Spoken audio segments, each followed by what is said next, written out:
آیتیں ان پر پڑھی جاتی ہیں تو ان کے ایمان کو بڑھا دیتی ہیں اور وہ اپنے اللہ پر توکل کرتے ہیں، اور ان کی نماز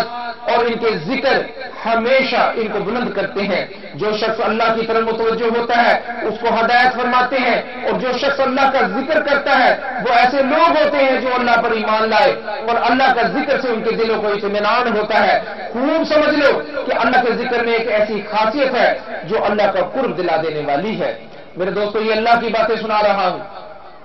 زبان میری ہے لیکن پیغام اللہ ہی کا ہے جو آپ کو پہنچ رہا ہے، اور ہم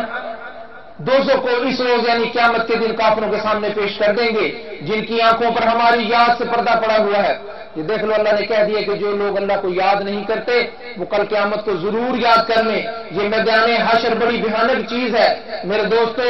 جہنم ایک ایسی بھیانک حقیقت ہے، کہتے ہیں کہ اس کی سطح سے اگر کوئی پتھر گرا دیا جائے تو وہ 70 برس تک اس کی تہ میں نہیں لگتا۔ اس کی چوڑائی کا عالم یہ ہے کہ اگر عربی نسل کا گھوڑا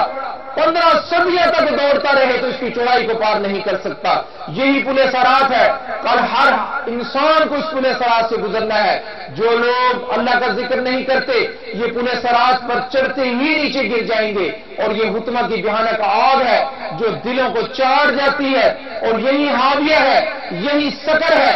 یہی لظا ہے، اور یہاں پہ جہنمی کی جوتیاں آگ کی ہیں اور اس کا سر ہانڈی کی طرح کھول رہا ہے۔ میرے دوستو،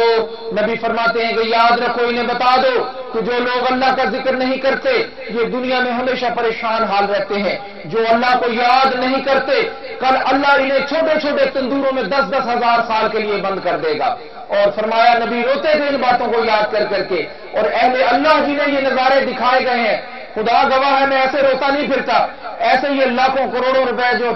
تبلیغ میں لگایا جاتا ہے میرے دوستو، یہ اس لیے نہیں لگایا جاتا اگر میں یہ کام نہیں کروں گا تو مجھے کہا گیا کہ ہم تجھے بھی تندور کے اندر بند کر دیں گے، اور جو بھی یہ کام نہیں کرے گا اس کو ہم ایسے ہی تندوروں میں بند کر دیں گے۔ میرے دوستو، یہ نظارہ دیکھنے کے بعد دل شک ہو جاتا ہے اور دل ویران ہو جاتا ہے، نہ روٹی کھانے کو دل کرتا ہے، نہ اس لیے کہ حق والے سمجھتے ہیں کہ اللہ کے وعدے سچے ہیں، اللہ کے ہاں بات نہیں بدلتی، جو رب نے کہہ دیا وہ ہو کر رہے گا ہر حال میں۔ خدا نہ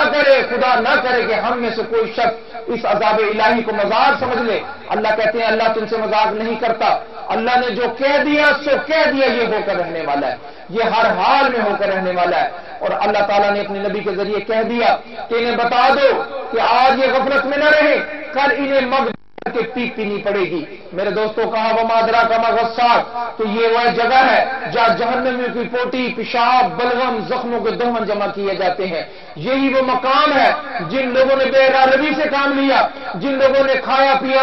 کی، جو مال حرام پر پل رہے ہیں، جو غریب کا مال کھا رہے ہیں، جو یتیم کا مال کھا کھا کر خوش ہوتے ہیں، جو حسد کرتے ہیں، جو حرص کرتے ہیں، جو حوث کرتے ہیں، جو اہل اللہ کا مذاق اڑایا کرتے ہیں، جو دین کو مذاق سمجھ رہے ہیں، جنہوں نے دین اسلام کی حقانیت کو نہ سمجھا، جو کفر کے پیروکار ہیں، جو مشرک بن گئے، مسلمانوں والے نام ہیں لیکن انہوں نے شرک کے کام شروع کر دیے، جو لوگ نفرت کرتے ہیں دین سے، جو اللہ کے ذکر سے نفرت کرنے والے ہیں، اللہ نے کہا کہ میرا اعلان ہے، اللہ کہہ رہے ہیں کہ یہ پیغام ان تک پہنچا دو کہ کل انہیں ہر حال میں مگ بھر بھر کے پیپ پینی پڑے گی۔ میرے دوستو، یہ وہ باتیں ہیں جو کل نہیں سکتی، یہ ہو کر ہی رہے گا۔ اگر آج کی رات ہماری آخری رات ہے، کیا پتا کہ آج ہم میں سے کتنی دنیا رخصت ہو جانے والی ہے، ہم نہیں جانتے کہ آج کتنے لوگ دنیا سے چلے جائیں گے۔ اگر یہ رات آخری ہے اور ہمارا کفر بکنے کے لیے آ گیا ہے تو میرے دوستو پھر اپنی خیر منا لیجیے، پھر وقت کم اور مقابلہ سخت ہے۔ جن لوگوں نے نمازیں نہیں پڑھی، جن لوگوں نے اللہ کے دین کو مذاق سمجھا، وہ سن لیں کہ آقا دو جہاں نے فرمایا کہ جہنم کی دہکتی اور بھڑکتی ہوئی آگ، شعلے اگلتی ہوئی جسم و جان سے چمٹ جانے والی آگ، اور نبی نے کہا سن لو میری بات اور اللہ کی بات کان کھول کر سنو، ہاذہ النار التی کنتم بہا تکذبون، دیکھو یہ ہے وہ آگ جسے تم لوگ جھٹلایا کرتے تھے۔ جہنم کی آگ نے زندہ چھوڑ مرنے دے گی، جہنمی کے زخموں سے بہنے والا خون، پیپ اور کھولتا ہوا گرم پانی جہنمی کو پینے کو دیا جائے گا۔ جب زمین بھونچال سے لرزنے لگے اور پہاڑ ٹوٹ ٹوٹ کر ریزہ ہو جائے، کیا تم اس سے جو آسمان میں بے خوف ہو کہ تم کو زمین میں دھنسا دے؟ کیا تم اس سے جو آسمان میں ہے نہ ڈرو کہ تم پر کنکر بنی ہوئی ہوا چھوڑ دے؟ سو تم ان قریب جان لو گے کہ میرا ڈرانا کیسا ہے۔ میرے دوستو، سورہ ملک آیت نمبر 16 اور 17 میں اللہ تعالیٰ آپ کو کہہ رہے ہیں کہ جو لوگ میرا کہنا نہیں مانیں گے، جو لوگ کفر جیسی زندگی گزاریں گے، جو لوگ لا الہ الا اللہ پڑھ کر جھوٹ بولیں گے، گناہ کریں گے، گناہ کبائر کریں گے، وہ یاد رکھو کہ الذین هم فی خوض یلعبون، جو اپنی بیہودہ گوئی میں اچھل کود کر رہے ہیں۔ ایک وہ طبقہ ہے قرآن پڑھا جا رہا ہے مذاق کر رہے ہیں، قرآن پڑھا جا رہا ہے وہ پھر رہے ہیں، انہیں پرواہ کوئی نہیں ہے۔ خدا کی قسم یہ کل لوگ اس طرح روئیں گے، اس طرح روئیں گے کہ آنسو نہیں خون کی نالیاں چلیں گی۔ یہ نبی کا حکم ہے۔ آقا دو جہاں نے فرمایا یاد رکھنا جنہوں نے بے عربی میں زندگی گزاری ہے اور جنہوں نے توبہ کے ہوتے ہوئے توبہ کو قبول نہیں کیا، جن لوگوں نے بات کو سمجھ آ جانے کے بعد کام نہ کیے اور دنیا کے کاموں میں لگے رہ گئے، ان لوگوں کو نبی کہتے ہیں کہ پیغام دے دو الذین هم فی خوض یلعبون یوم یدعون الی نار جہنم دعا، جس دن وہ دھکے دے دے کے آج سے جہنم کی طرف لائے جائیں گے۔ ویل یومئذ للمکذبین، اس دن جھٹلانے والوں کے لیے بہت بڑی خرابی ہوگی۔ یہ وہ لوگ ہیں کہ جن کے کان تو سنتے ہیں، ان کے دل اندھے ہو گئے ہیں۔ نبی نے فرمایا یاد رکھنا ان کی آنکھیں دیکھتی ہیں لیکن ان کے دل مردہ ہو گئے ہیں، کوئی بات ان کے دل میں اترتی ہی نہیں ہے، یہ شیطان کے دوست ہے۔ تو دوستو سن لو لوگوں، اگر یہ خبر سچی ہے اور یہ لازمی سچی ہے، قرآن سنایا میں نے، جس نے اس کو جھوٹا کہہ دیا وہ وہیں پر کافر ہو جائے گا۔ تو میرے دوستو یہ خبر 100% سچی ہے کہ آپ کو جھٹلانے والوں، نماز نہ پڑھنے والوں، اللہ کا ذکر نہ کرنے والوں، گناہوں سے نہ بچنے والوں، اس روز تمہارے پاس کیا جواب ہوگا، کہاں بھاگ جاؤ گے، کہاں پناہ پاؤ گے۔ حضرت حذیفہ رضی اللہ تعالیٰ فرماتے ہیں کہ آقا دو جہاں نے فرمایا یاد رکھنا تمہیں 72 قرب قیامت کی صغرا کی علامتیں بتائی جا رہا ہوں، جب یہ دنیا میں ظاہر ہو جائیں تو سمجھ لینا کہ تمہارے سر پر قیامت آ گئی۔ اور نبی نے فرمایا کہ میں خود بھی آخرت کی نشانیوں میں سے ایک نشانی ہوں کہ میرے بعد اب کوئی نبی نہیں آئے گا، میں قیامت سے پہلے آخری نبی ہوں، اس کے بعد میری ہی شریعت چلے گی۔ اور آج آپ دیکھتے ہیں کہ آقا دو جہاں کو دین کو نافذ ہوئے 1443 برس گزر چکے اور میرے دوستو دنیا بے عربی میں پڑ چکی ہے۔ یہ چند علامتیں میں آپ کے سامنے پیش کرتا ہوں، آپ دیکھنا کہ کون سی بات ایسی ہے جو ہمارے درمیان پوری نہیں ہو گئی۔ آقا دو جہاں نے فرمایا کہ جب تم دیکھو کہ لوگ نماز غارت کرنے لگے، میرے دوستو اگر پورا پاکستان نماز کے لیے کھڑا ہو جائے، تمام مسجدیں بھر جائیں، تمام گلیاں بھر جائیں، تمام یہ پارک بھر جائیں، تمام علاقے بھر جائیں اور سر رکھنے کو جگہ نہ ہو، اتنی عوام اس ملک کے اندر ہے، لیکن آپ دیکھتے ہو فجر کی نماز میں مسجد میں 5 بندے 7 بندے 10 بندے، نہیں عذاب الہی ہے۔ جو لوگ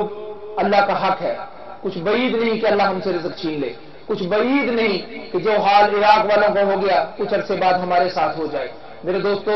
جو لوگ جو قومیں اللہ سے توبہ مانگ لیتی ہیں، جیسے قوم یونس نے عذاب الہی کو سامنے دیکھ کر سب سجدوں میں گر گئے تو اللہ تعالیٰ نے عذاب کو ہٹا دیا۔ قوم عاد نے اس بات کو نہ سمجھا تو اللہ تعالیٰ نے ان پر پتھروں کی بارش کی، قوم لوط نے ان کو نہ سمجھا تو جاؤ دیکھو مدینے اور شام کے درمیان یہ 5 وادیاں آج بھی بلبلا رہی ہیں، آج بھی یہاں پر کتے بلیاں اور کوئی جانور رہنا پسند نہیں کرتے، آج بھی وہ کالے پتھر وہاں پڑے ہیں جن پتھروں کے ذریعے اللہ تعالیٰ ان کے سروں کو کچل دیا تھا اور انہیں ہلاکت آمیز کر دیا۔ تو میرے دوستو نبی نے فرمایا کہ یاد رکھو جب تم لوگ دیکھو کہ لوگ نماز غارت کرنے لگیں، امانت ضائع کرنے لگیں، آج پاکستان میں آپ کسی کو پیسہ دے کے واپس نہیں لے سکتے، انتہائی برے وقت میں اگر آپ کسی کو ادھار دے دیں آپ شاید ہی کوئی بندہ ہوگا جس سے جا کے آپ پیسے واپس لے لیں، آگے سے گالی گلوچ ملتی ہے۔ یہ حال ہمارا ہو گیا، یہ اس حال تک ہم خراب ہو چکے ہیں اور سود کھانے لگے، ذرا ذرا سی باتوں پہ جھوٹ بولنے لگے، اولادیں ماں باپ پہ غم و غصہ کرنے لگے۔ آج غم و غصے سے بات آگے چلی گئی ہے، بچے اپنی ماؤں کو قتل کر رہے ہیں، ایسے بے شمار واقعات آ رہے ہیں کہ بیٹیاں اپنی ماؤں کو مار رہی ہیں اور بیٹے اپنی ماؤں کے گردنیں توڑ رہے ہیں۔ میرے دوستو آپ نے پچھلے دنوں میں دیکھا یہ کون سا اسلامی معاشرہ ہے؟ میں تو حیران ہوں اس بات پہ کہ یہ اسلامی نہیں، یہ غیر انسانی معاشرہ ہے، یہ بالکل غیر انسانی معاشرہ اور ہم سب موج میں لے کر رہے ہیں۔ یہ یاد رکھنا نبی نے فرمایا کہ دیکھو ایک جہاز ہوتا ہے پانی کا، اس کا ایک نیچے اشرہ ہوتا ہے ایک اوپر اشرہ ہوتا ہے، یہ دین اسلام بھی اسی طرح ہی ہے، کچھ لوگ پانی کے اندر ہوتے ہیں کچھ لوگ باہر فضا میں ہوتے ہیں۔ اگر نیچے والے یہ لوگ سوچ لیں کہ اوپر جا کر کیا پانی مانگنا یا کیا ان سے بات کرنی، نیچے سے جہاز میں سوراخ کر کے پانی نکال لیتے ہیں، تو میرے دوستو اگر اوپر والے انہیں منع نہیں کریں گے اور پانی نہیں دیں گے تو پورے کا پورا جہاز تباہ و برباد ہو جائے گا۔ یہی حال دین اسلام کا بھی ہے، اگر ہم نے برے کاموں کو نہ روکا، ہم نے بڑھتی ہوئی